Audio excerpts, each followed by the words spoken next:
మొన్న మీ ఆఫీస్‌కొచ్చినప్పుడు ఒక సంబంధం గురించి మాట్లాడుతున్నారు. అక్కడొక ముక్క, అక్కడొక ముక్క వినిపిచ్చింది నాకు. ఫీలింగ్స్ అంటున్నారు. దాని గురించి కొంచెం హడావిడైంది. ఏమైంది ఆ సంబంధం?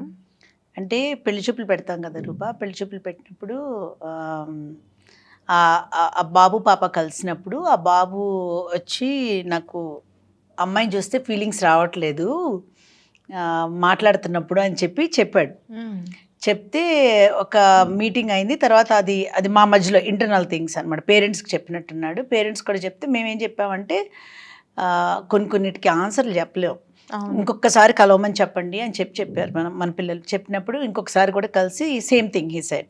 చెప్తే ఇంకొకసారి కలవమని ఏమని చెప్తాం? ఆ పాపకు కూడా మనం చెప్పలేం కదా! సో, పాప కొంచెం ఏంటి అని అడిగితే చెప్పాల్సొచ్చింది పిల్లకి. అమ్మ ఇట్లా I don't know like he feels like you are not connected అంటే ఇంకో బెటర్ వర్డ్స్ యూజ్ చేసి చెప్పాం.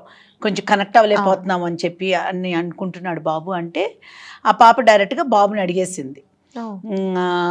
ఏంటి అసలు మీ ప్రాబ్లమ్ ఏంటి? అంటే ఇబ్బంది పెట్టేలాగా కాదు. అసలు మీ ప్రాబ్లమ్ ఏంటి? ఇంకేదైనా రీజనా? లేకపోతే వాట్ ఈస్ దట్ లైక్ ఏంటి ల్యాకింగ్ నేను మాట్లాడేటప్పుడు గానీ, మీరు మాట్లాడేటప్పుడు గానీ, నాకు కాన్వర్జేషన్ జరుగుతున్నంత సేపు నాకు బానే అనిపించింది. అందుకని నేను ఎఫర్ట్స్ తీసుకొని మీతోనే డైరెక్ట్‌గా అడుగుదామని చేశాను. బికాజ్ నాకు చాలా కంఫర్టబుల్‌గా ఉంది మీతో అని చక్కగా చెప్పింది ఆ పాప. చెప్తే ఆ బాబుకి ఏం చెప్పాలో తెలియక మాతో అన్నట్టే ఆ పాపతో కూడా ఫర్ సమ్ రీజన్ నాకు ఆ పెళ్ళి చేసుకునే ఫీలింగ్ రావట్లేదు. మీరు చాలా మాట్లాడుతున్నారు అన్నీ గానీ, నేను అలా ఒక ఫీలింగ్ నాకు రావట్లేదని చెప్పాడంట. అంటే పెళ్ళి అది అట్లా. అంటే యూజ్ చేసిన వర్డ్ కొంచెం ఫన్నీగా ఉన్నా తను చెప్పడానికి ఏదో ప్రయత్నిస్తున్నట్టున్నాడు బాబు. సో, ఆ పాప చెప్పిందంట, అసలు నా గురించి మీకేం తెలుసు? రెండోది మీకు నేనేమవుతాను, నాకు మీరేమవుతారు? ఇట్స్ అ బిగినింగ్ కదా! ఒక బాండింగ్‌లోకెళ్తేనే కదా ఫీలింగ్స్ వస్తాయి. అంతే కదా! బాండింగ్‌లోకెళ్ళకుండా మన ఇద్దరికి ఒక రిలేషన్‌షిప్ లేకుండా ఫీలింగ్స్ ఎలా వస్తాయి? మనం కొన్నాళ్ళు మాట్లాడుకుందాము. నేను ఇంతకుముందు ఒకళ్ళిద్దరిని కలిసినప్పుడు మీతో ఉన్న ఆ కంఫర్ట్ నాకు రాలేదు.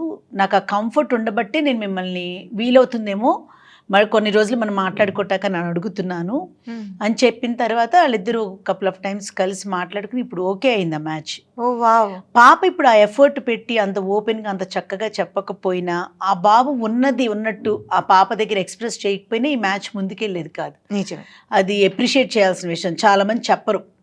చెప్పకుండా నాకొద్దు అంటారు. ఎందుకు వద్దన్నారో మాకు తెలవదు. సో, అది ఆ రోజు జరిగిన స్టోరీ. చాలా మంచి విషయం. అంత ఓపిక, అంత ఓర్పు బ్రైడ్స్‌లో చాలా తక్కువ. ఈ మాకెంత రోజు ఓపికుండాలి చెప్పు? చాలా. 2 పక్కల.